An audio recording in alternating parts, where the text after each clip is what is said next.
안녕하세요. 션박의 사진이야기 38번째 시간입니다. 오늘 제가 준비한 주제는 건축사진 잘 찍으려면 건축을 좀 아셔야 돼요 라는 주제예요. 건축사진 너무너무 좋아해서 제가 갖고 있는 사진의 대부분의 영역이 건축물을 중심에 두고 풍경이랑 같이 찍는 사진을 많이 하고 있는데, 이 건축에 대한 조회가 제가 엄청 높다라고는 할 수는 없지만 그래도 제가 찍고자 하는 피사체들이 대부분 건축물이다 보니까 이 건축 얘기를 안 할 수가 없을 것 같아요. 이 채널도 미드나잇 아키텍처라고 이용민 건축가님하고 초창기에 건축 얘기를 하던 채널로 진행을 하다가 이용민 건축가님이 좀 바쁘셔서 올해 말에 다시 시작하기로 했지만, 건축에 대한 내용을 듣고 건축에 대한 이해를 하고 그걸 통해서 나도 사진을 찍는데 좀 도움이 되지 않을까, 그리고 그런 것들이 내 사진에 어느 정도 영향을 끼치지 않을까라고 해서 건축가님을 모시고 했던 채널이 있었는데, 지금도 그 채널 많이 조회수가 조금씩 올라가기는 해요. 건축이라고 하면 여러분들이 단순하게 이쁜 건물, 멋있는 건물, 높은 건물 이렇게 생각할 수 있지만, 현상적으로 건축물은 대부분 좌우대칭이 맞는 것 같더라고요. 월드타워라든지 미술관이라든지 우리가 보는 하이라이징 빌딩이라든지 좌우 스프릿하게 넓게 펼쳐진 건물조차도 좌우가 어느 정도 맞아요. 이런 것들이 저한테는 매력적으로 보이는 게, 원포인트 퍼스펙티브로 찍었을 때 평면이지만 좌우가 맞고, 투포인트 퍼스펙티브로 찍은다 하더라도 건축물은 대부분 좌와 우가 비슷한 형태를 띠고 있거든요. 좌는 높고 우는 낮다든지, 아니면 좌측은 높게 올라가고 우측은 낮은 건물들처럼 형이상학적으로 되게 이상한 건물들은 많지 않아요. 물론 가우디 작품처럼 뭔가 밸런스적인 부분보다는 미적인 부분을 강조하는 것들도 많겠지만, 대체적으로 우리가 경험하는 공간에서 건축물들은 직사각형 구조의 아주 딱딱한 매터리얼적인 느낌을 갖고는 있죠. 물론 여러분들이 경험한 건축물 중에 굉장히 특징 있는 건축물들이 다수 존재할 수는 있겠지만, 제가 하고자 하는 사진적인 내용에서 건축물을 바라보는 시점은 좌우 대칭이 잘 맞고 밸런스가 정확한 것들을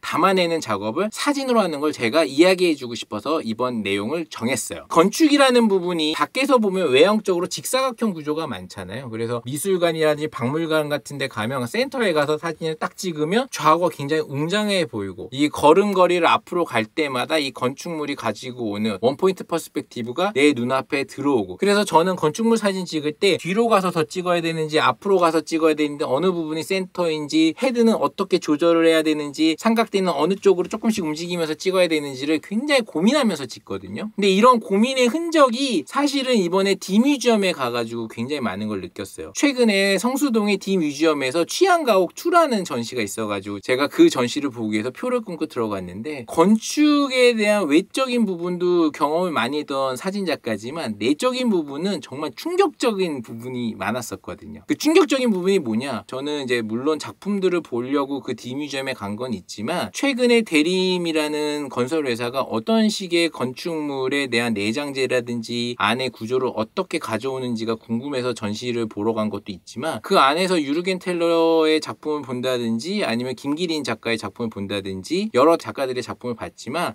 요즘 부자들의 건축물의 내적인 부분은 이렇구나 라는 것들을 느꼈었거든요. 르네상스 같은 경우에 굉장히 화려하잖아요. 건축물 안에 들어가 보면 밖에서는 방금 얘기했지만 시대를 막론하고 외형적인 부분은 직사각형 구조에 굉장히 화려한 컬럼이 있다든지, 아니면 테두리가 굉장히 깔끔하게 있는 노출 콘크리트 형태라든지 아니면 벽돌 형태라든지 텍스처를 다양하게 둘 수 있지만, 외적인 부분에서의 밸런스는 굉장히 정직하거든요. 그래서 저는 사진 자체를 밖에서 정직하게 찍는데, 디뮤지엄 안에 들어갔을 때는 건축물의 안은 정말 밖에서 보는 거하고는 또 다른 느낌이라는 거죠. 그래서 그 건축물을 보면서 요즘 부자들이 이렇게 사는구나, 중정도 있고 청고도 높고 응접실도 있고 뭔가 방마다 작품들이 다 걸려 있는데 그 작품들마다 다 각각의 이미지적으로 색깔을 내고 있는 거예요. 그래서 와, 이런 전시는 정말 건축물 안에서도 이런 식의 미술 작품을 대한다는 게 미술관에서만 대했던 저로서는 나름 충격적이었거든요. 그리고 요즘 현대인들의 부자들은 이런 식으로 살아가겠구나라고 하면서, 저는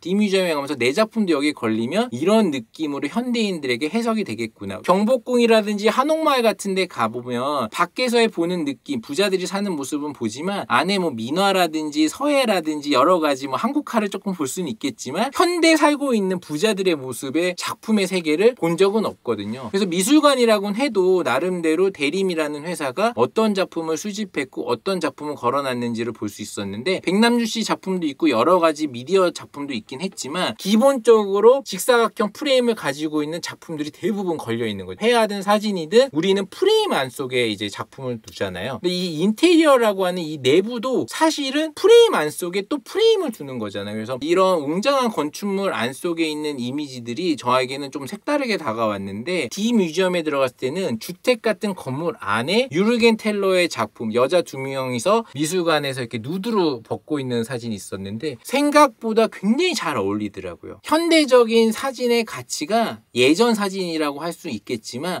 이 공간 안에서의 그 유르겐 텔러의 사진은 굉장히 어색해 보일 수 있지만 현대 부자들이 바라봤을 때는 이 사진이 굉장히 매력적으로 보일 수 있겠구나. 왜냐 여성의 누드가 뭔가 촌스럽거나 야해 보이지가 않고 이 공간과 굉장히 잘 호흡하고 살아있는 느낌을 받았거든요. 그래서 내 사진이 풍경 사진이라고 해서 외향적이지만 그 안에 들어갔을 때는 그 내재적으로 보여지는 사진의 세계하고는 좀 다를 수는 있겠다. 저는 밸런스가 좋은 사진이 어느 공간에 걸려도 이쁠 거고 인테리어적으로 효과가 좋을 거라고 생각했는데 막상 그렇게 고급 주택 안에 들어가 있는 유르겐 텔러의 사진을 봤을 때 나름대로 미술관에나 어울릴 사진 같은데 라고 생각했던 유르겐 텔러의 사진이 오히려 그런 미술관 같은 형태의 주택 구조 안에서도 잘 어울리더라고요. 그래서 사진이라는 세계가 심미적인 세계 아니면 외향적인 세계를 떠나서 어떤 공간에서 어떤 힘을 발휘하는지가 저는 굉장히 재밌게 그 전시를 봤던 기억이 나요. 요즘 뮤지엄 산이라는 곳에서 세계적인 건축가 안도 다다오의 그라운드라는 전시가 있잖아요. 그 안에 곰리라는 작가의 작품도 들어가 있고 이 건축물이라는 것들이 외향적으로 보면 프레이밍이라고 해서 사진이 갖고 있는 틀 안에 좌우 밸런스를 맞추는 건축물의 이미지지만 안에 들어갔을 때는 마치 필름 사진처럼 아니면 빛으로만 그린 사진처럼 여백의 미라든지 자유분방함이 인테리어적으로나 안에 내부 구조에서 보이는 부분은 사람들이 굉장히 높게 평가를 하더라고요. 저는 건축에서 보면 마치 밖에서 찍는 외향적인 건축물을 닫는다면 이 건축물 안의 세계는 마이너 화이트라든지 다이언 아버스라든지 전에 얘기했던 작가님들처럼 뭔가 내가 내재적으로 생각하고 있는 심리라든지 여백이라든지 아니면 그 빛의 색깔이라든지 윌리엄 이글스톤의 사진처럼 뭔가 세상을 조금 다른 식으로 보려고 하는 어떤 사진작가의 프레이밍으로 볼 수도 있는 거거든요. 저는 외향적인 프레이밍을 봤을 때는 건축의 외적인 부분을 많이 봤던 것 같아요. 노출 콘크리트라고 하는 부분이라든지 벽돌이라고 하는 것, 시멘트라고 하는 것, 플라스틱이라고 하는 것, 빛이라는 부분이 들어왔을 때 뭔가 축축한 느낌의 비온 후의 건축물의 모습이라든지 프레이밍적으로 좌우 대칭을 맞춰서 찍은 작가라면 건축물의 안에 들어갔을 때 느껴지는 건축의 아름다움이라는 거는 안도 다다오의 전시를 저도 봤었지만 심플하면서도 미니멀리즘적이면서도 자연주의적인 그리고 상상의 미래가 굉장히 펼쳐질 수 있는 이런 부분에서는 전시관의 얘기는 심미적 사진의 가치라고 굉장히 비슷하다고 봤거든요. 이런 전시에 있어서 곰리 작가의 작품이나 이런 거 보면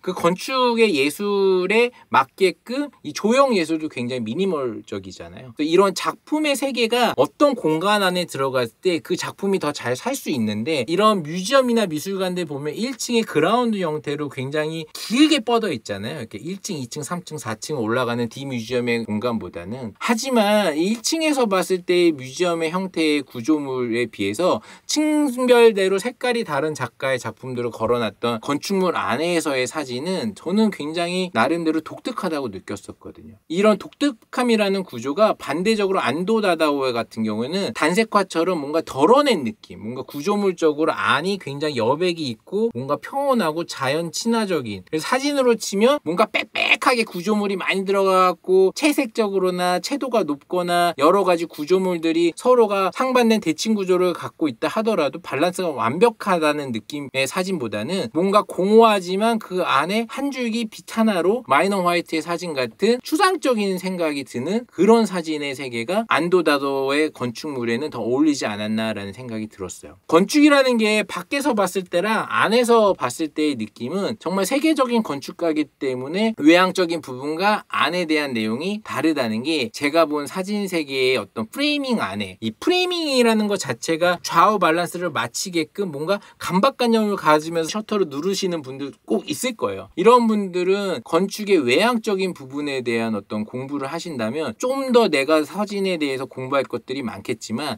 안쪽으로 들어갔을 때는 그 건축물이 품고 있는 내용, 메시지적인 것들은 심미적이라든지 아니면 추상적이라든지 내가 누르고 싶은 셔터의 순간을 그대로 담아낸 추상적인 예술의 영역이랑 같을 수는 있다는 생각이 들어요. 물론 킨니나 와이퍼처럼 실내 자체도 르네상스적이거나 화려한 건축물 속에서 구조적으로 좌우 대칭을 찾아내는 작가님들도 꽤 많겠지만 지금의 사진의 세계는 그런 어떤 좌우대칭적인 부분도 있겠지만 현대인들이 굉장히 쉽게 망각하기 쉬운 뭔가 이미지적으로 구체화되어 있지 않지만 그것들을 셔터를 누르면서 그 이미지를 채우는 작업들은 현대 건축가 중에 가장 유명한 안도 다다오의 작품과 굉장히 흡사하지 않나라는 생각을 해요. 그리고 이 건축이 가지고 있는 사진과 흡사한 점은 바로 자본주의의 섭리를 굉장히 잘 따른다는 거죠. 카메라를 작은 걸로 시작해갖고 핸드폰으로 시작했던 사진이 조금 더 소형 카메라로 가고 DSLR 카메라로 가고 미러리스로 가고 나중에 중형 카메라로 가듯이 인화를 해야 되는 사이즈의 폭들이 커지잖아요. 이 사진도 어떤 면에서는 이 설계적인 부분에서 이 사진에 대한 구도나 구성이나 이런 것들이 좀 더 브로드해지려면 대형 사진기로 가는 것 같더라고요. 작은 필름에서 중형 필름, 대형 필름으로 갈수록 내가 찍고자 하는 피사체에 대해서 좀 더 면밀하게 볼 수 있고 그 공간을 채우기 위해서 좀 더 노력을 해야 되는 건 사실이거든요.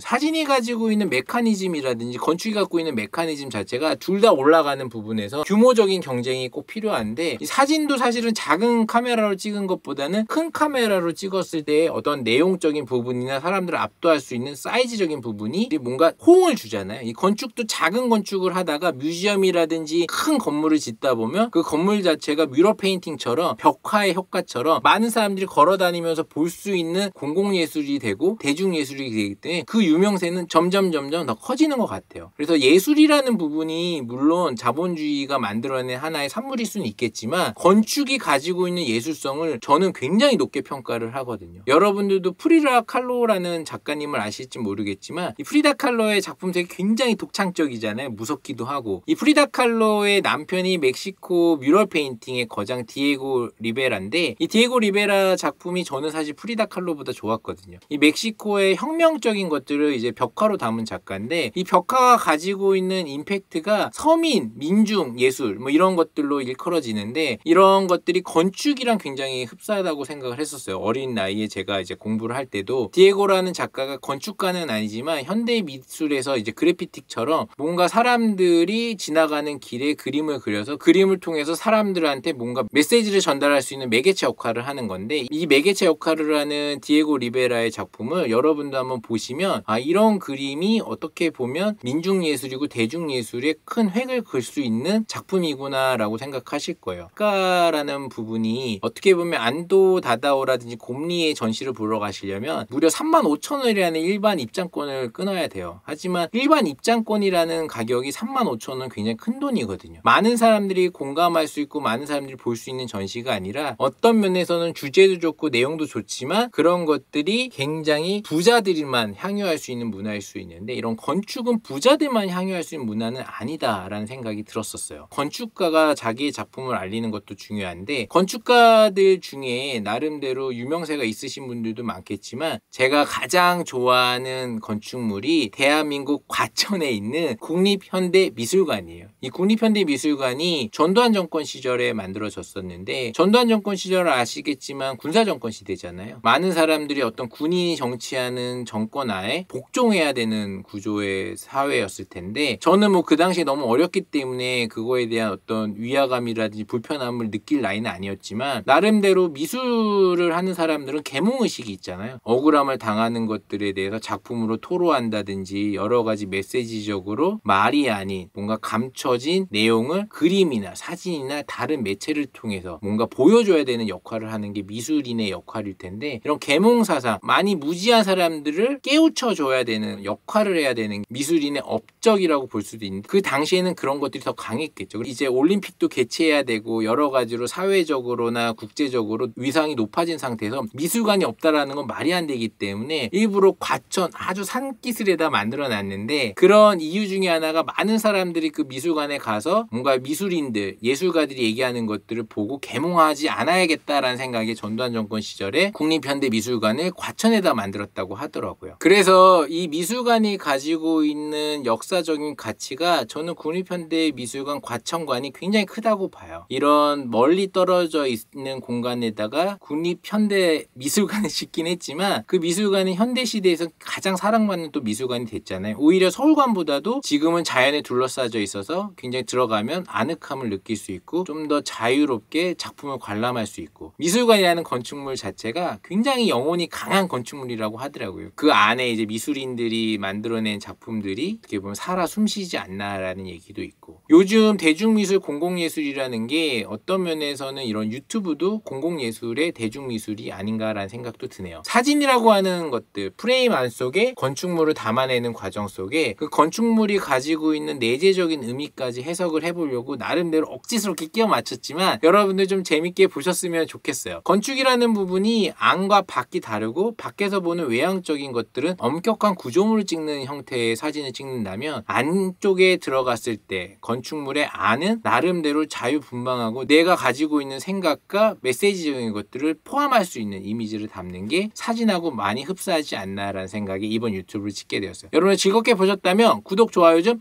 부탁드릴게요.